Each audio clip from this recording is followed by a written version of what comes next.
Okay, I'm going to ask our intrepid host, he's already, I think if he hasn't muted you, to mute everybody so we can get started.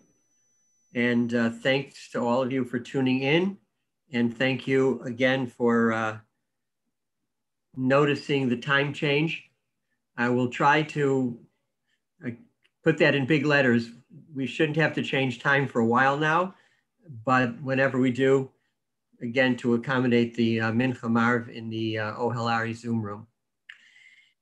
So let me begin by saying that I want to dedicate this shiur to two outstanding individuals, two women of great valor, Chana Annette Wolk, Rabbanit or Rebbitzin Annette Wolk, of who I became friendly with in Dallas and led a wonderful life as in many different personalities of an outstanding teacher and a gifted and very supportive Rebbitzin, and of course, a wonderful wife, mother, grandmother, daughter, and I know members of the Wolk family are joining in this shiur. She died quite suddenly. It was very shocking to her community in Dallas and whoever knew her, but she left behind an amazing legacy as well. And I think tonight's shiur is, as we'll see, very apropos as a tribute to her.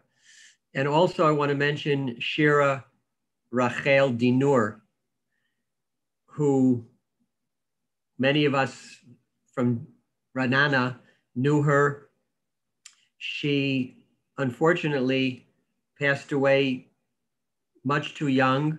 I think her name, as we say, Kishmo Kenhu or Kishma Kenhi. Shira was a kind of song, a musical person with an amazing personality. And like Rachel Imenu, who died young, she was an inspiration, continues to be an inspiration. So to both of these women, their nishamot should have an aliyah this week, which is the yortzeit of both of them. And I have the zchut of dedicating the shiur. Parshat Bo. Well, before we get to our main course, let me start, because as we often do, and talk about the title of the Parsha. It's just a little word. There's no title any smaller than Bo, but it says a lot. When we examine this word, when Hashem says to Moshe, Bo el Paro, he says it several times. The question always is asked, why doesn't it say Lech el Paro, go to Paro? And the answer, there are a number of answers, but I think for our purposes, the main answer is that Bo, although they really mean the same thing, go to or come to Paro, Bo is a much softer term. It shows respect. And Hashem is telling Moshe Rabbeinu, show respect to Paro. Treat him with dignity. He is a king. But not only that, Paro, and whether you want to accept that there was one pharaoh or many pharaohs, the truth is that Egypt, led by Paro, did good things for us. That's why we're told to love the stranger. Remember, you were strangers in Egypt, and Paro took us in. He not only took us in, he let us live in this great suburb of of Goshen.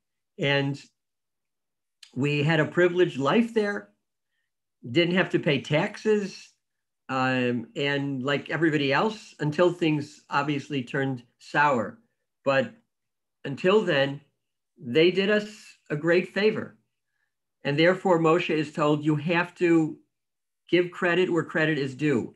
And on personal level, remember that Paro was Moshe's adopted father and let him have free reign in the palace and gave him a lot of responsibility and a lot of kavod. And therefore, we learn from here that when somebody does something good for you, then you always have to repay them and you have to acknowledge the good they do, even if there obviously are certain aspects to their behavior that are less than admirable.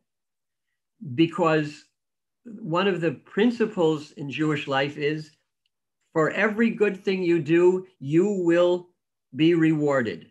And for every negative thing you do, there will be consequences. It has to work that way. It's not a subtraction. I did 12 good things and 5 negative things, so I'm plus 7. It doesn't work like that. You have to view every mitzvah, every chesed as a vitamin, and every avera as poison. You enter something positive in your system, it's good for you. Even if you're in the best shape in the world, if you take poison, you're going to suffer for it. And therefore, we see this graphically illustrated in this face-off between these two superheroes, between Paro and Moshe. The Medrash tells us, I've said this before, it's an amazing Medrash, that Paro and Yitro, who was his advisor, were walking in the slave market, the human slave market, and they saw these two girls. They took pity on them. Their hearts went out to them. They adopted them. Paro's girl was Batya, who became Moshe's adopted mother, and Yitro's adopted daughter was Tzipora, who became Moshe's wife. And it's from that, perhaps, that Moshe learned this quality of chesed, or saving people. Just as he was saved, as Batya was saved, and he was saved, he would save others. But it's quite ironic that for Paro's good act, that one act perhaps, his life was saved and his fate was changed. And when Moshe did one negative thing at Mei Meriva by striking the rock instead of speaking to it, Moshe is going to lose the great desire of his life to enter Eretz Yisrael, to fulfill the mitzvot, to luyot ba'aretz, the special mitzvot that are only held in Israel. So, but it has to be that way. There has to be consequences for every single thing we do. I want to turn to the subject that of this parsha that I think is really the theme, and start with this little questionnaire. What do we all possess, yet never seem to have enough of it? It's always with us, but we can't see it and we don't hear it. We try to save it, yet no matter how hard we try, we always run out of it. We make it, we cherish it, yet we also waste it and sometimes even kill it. At times it crawls, at times it flies. Of course, it is time. Time. And that is, yes, thank you. And that is the subject that I want to really delve into a little bit today, tonight, this afternoon, wherever you are. We're told here in this week's Parsha, HaChodesh Hazeh Lachem. The whole story of the 10 plagues is interrupted for this announcement about declaring Nisan as the first month in our calendar. It's a kind of emancipation proclamation, this idea of declaring HaChodesh Hazeh Lachem. Literally, this month is for you. You know, slaves have no control over time. No matter what their particular situation may be, their time is not their own. Only a free person who controls time can be a God-fearing, observant Jew because they're making choices. This is what I desire to do, I want to do, and how I want to use my time. So Hashem cedes control to us of time. We have this bracha we make when we say Kiddush and the Chagim, Mekadesh Yisrael v'Hazmanim, that Hashem sanctifies us, whatever that means. He recognizes our holiness, and he allows us to control the zmanim, to control the calendar. So HaChodesh Hazeh Lachem, we all know this famous idea that Hashem allows human beings to adjust, coordinate the calendar, initially by personally observing the moon, later on by fixing a calendar and adding leap months when necessary, and figuring out when to have fast days, if it coincides with Shabbat, et cetera, et cetera. That's all left to human beings. Part of that, as we discussed in previous shiurim, part of the great effort to build up our self-confidence, because in a sense, Hashem is telling us not just about controlling time, but saying history is starting anew. Although there's a machloket, was the world created in Nisan or in Tishrei? The majority opinion, of course, is Tishrei. We say it on Rosh Hashanah, Hayom Harat Olam. This is the birthday of the world. And yet, month number one, always in Torah, in terms of the Torah, is always starting with Nisan. It's a way of kind of rebooting our history and doing it for us, to saying that from now on, this calendar is going to start when you became a nation. And we have a tremendous emphasis on time when it comes to Jewish life. We are a religion of time. The first thing which Hashem calls holy, if you look it up, it's not a person, it's not a place, but it is Shabbat, this oasis in time that is first given this idea of Kedusha. And most of our halachic life is governed by time. We have a time when we have to daven each day, and restraints on how early, how late we can daven. A specific time, as we all know, when Shabbat starts, when it ends, when there are countless do's and don'ts that involve time. The time that we have to stop eating chametz on Erev Pesach, and then the time within which we have to eat a kazait of matzah, the time we have to finish the afikomen. You see, I have Pesach on my mind. The time when we can have relations with our spouse, the times that we can't, when times when eating is required, times when eating is prohibited. You're all thinking, of course, of Kohelet, and to everything there is a time. And we all know the famous song. I don't know how many of you know whose song that was. Most people will answer it was The Byrds, B-Y-R-D-S. But who wrote that song? Anybody know? Oh, very good. Very good. Pete Seeger wrote it, and the Byrds would later use it as the most popular song that they ever sang. And it really is an encapsulation how important time is. But the question here also is, why does Hashem give us this commandment, or these psukim about declaring Nisan as the first month and HaChodesh Hazeh Lachem? Why is he doing this before we actually leave Egypt? Why? We're not free.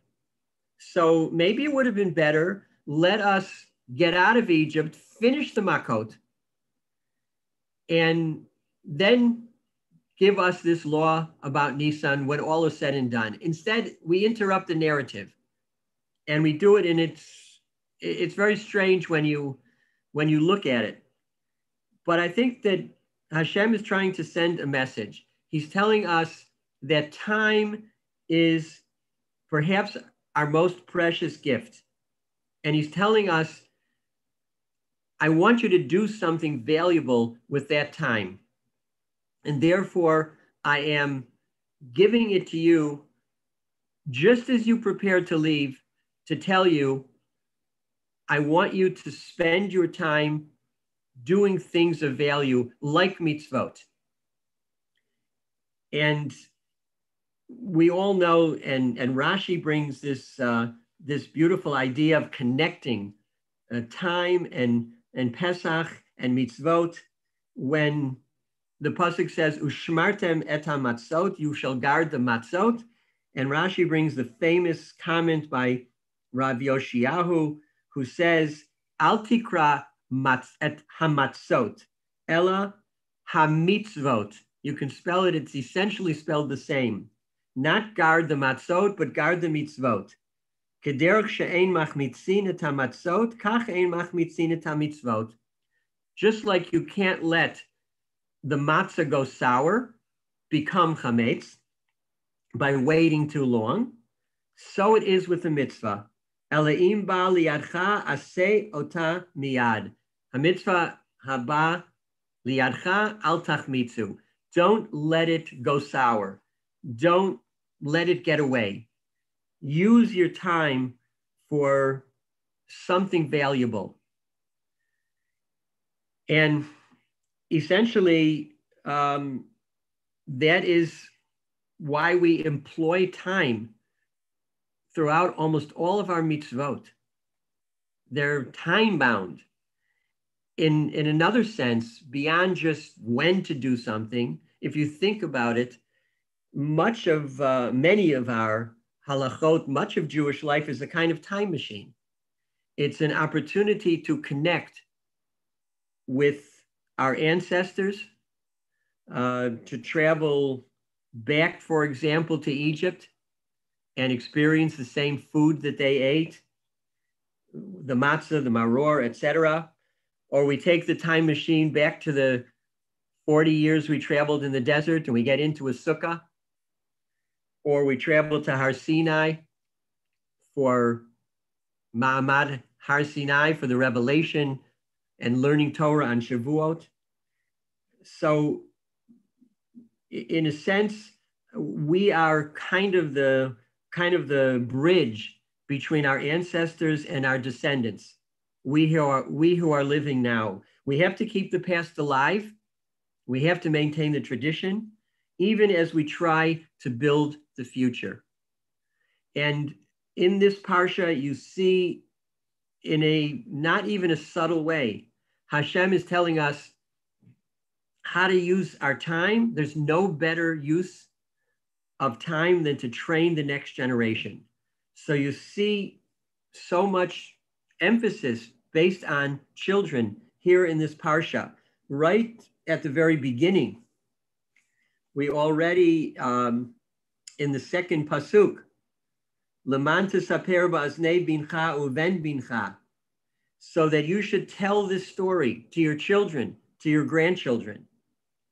And then shortly afterwards, Hashem says in pasuk Vav, he says, I'm going to show you events asher lo ra'u abotecha va'avot abotecha, that your parents and your grandparents never saw. Again, emphasizing the stream of the generations between grandparents or great-grandparents and children and great-grandchildren. And then afterwards, again, when Moshe tells Paro who's going to leave Egypt, he makes a point of saying, Binorenu uvizkenenu nelech, bivanenu uvivnotenu, that everybody's included, that Jewish life is a continuum, and you're one of the rungs of the ladder, but it's a very long ladder. And then at the end of the Parsha as well, there are two more references to children. This famous phrase that we all know from the Haggadah, and we take it from this week's Parsha, V'hayaki shalcha bincha machar le'momer mazot. When your child will ask you, what is this? What's going on? Again, this emphasis on connecting the past to the future while we live in the present. I always like to say that if you read this, in the Torah, there are no vowels. So if you read this pasuk a slightly different way, it sends a beautiful message. V'haya ki shalcha, and it will be when your child will ask, machar, there'll be a tomorrow. As long as our children are interested in asking questions and inquiring about Judaism, about mitzvot, about Yiddishkeit, machar, we'll have it tomorrow. And therefore, this emphasis on asking questions during Pesach Seder, because inquisitive and curious children are the future. And I would add also that this week's Parsha talks about Pidyon Haben. Pidyon Haben is a very fascinating halacha about redeeming the firstborn son. Of course, we know that the firstborn were saved. They had an exalted status that would later be passed to the Kohanim. And so there is this exchange of responsibility between the Kohen and the father. If you've ever listened to the dialogue, if you've been to a Pidyon Haben, with deference to Rabbi Walk, I always tell this story when I was in Dallas. I think when I was in Fort Worth. Dallas, as we used to say, my first position was in Fort Worth, and they used to always say, Fort Worth is where the West begins, and Dallas is where the East begins, because, they're sister cities.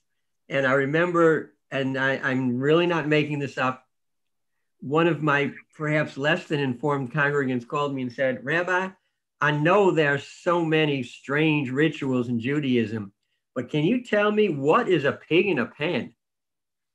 Well, it is, of course, a Pidyon Haben, and it is unusual because if you look at the dialogue, really it makes no sense. We prepare these 5 silver coins, right? Slaim or shkalim. And then the Kohen says, Ma ba'it tfei. Says to the father, what do you prefer? Do you want to give me your son so he will be part of the service in the Beit HaMikdash? Or would you like to redeem him for 5 shkalim? But this makes no sense, because why is he asking a question that can't be answered? What if the father is going to say, no, I'll keep the money and you take the child? He's not allowed, although he's a Bechor, he's not allowed to serve in the Beit HaMikdash. That's only for the Kohanim. So I suggested what's happening here is the Kohen, who is the spiritual leader, the original rabbi, he is trying to inculcate at the beginning of a family's life as they begin to have children, because obviously this is the first child. So as they start their family, he's saying to them, what are your priorities? What do you want? What are you more concerned about? The kinder or the kesef, right? The kid or the cash? Make a choice. You want to keep that money or do you want to keep your son? And as we all know, as parents, there are times that we are so consumed with making a living and with getting money that we neglect the children. There are parents who leave before their kids wake up and come home after their kids go to sleep when they're young, and they never get to spend quote unquote quality time with their kids. And therefore the Torah is telling us there's no better use of your time than to train your children and to embrace family and maintain this chain of the generations. Family outweighs finance. And that's the message of the Pidyon Haben. I want to just conclude with the very famous example or the story of the Chafetz Chaim and the picture postcard. Many of you may know this, but I think it bears repeating. That the Chafetz Chaim said, life is like a picture postcard. That, in the old days, there was such a thing as mail, and people would send postcards. And the picture postcards didn't have a lot of basically 1/2 of one small column on one side was the only place you had to write anything. And he said you would begin to write with big letters. And after you wrote a couple of sentences, you see that you're running out of space. So now you try as much as you can to write tiny little letters to cram in as much as you can in that picture postcard. And the Chafetz Chaim said, this is what life is like sometimes, that it's finite, its space is limited, its time is limited. And when you get down to the end of that postcard, you realize I've got so much more to say and so much more to do and so little space and time to do it in.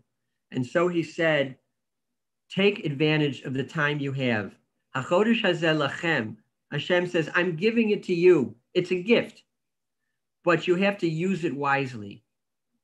And therefore, I'm giving it to you in conjunction with the mitzvah, all the mitzvot of Pesach, which are the most intricate and the most, in some ways, the most difficult and the most really expansive, enlightened mitzvot of the year.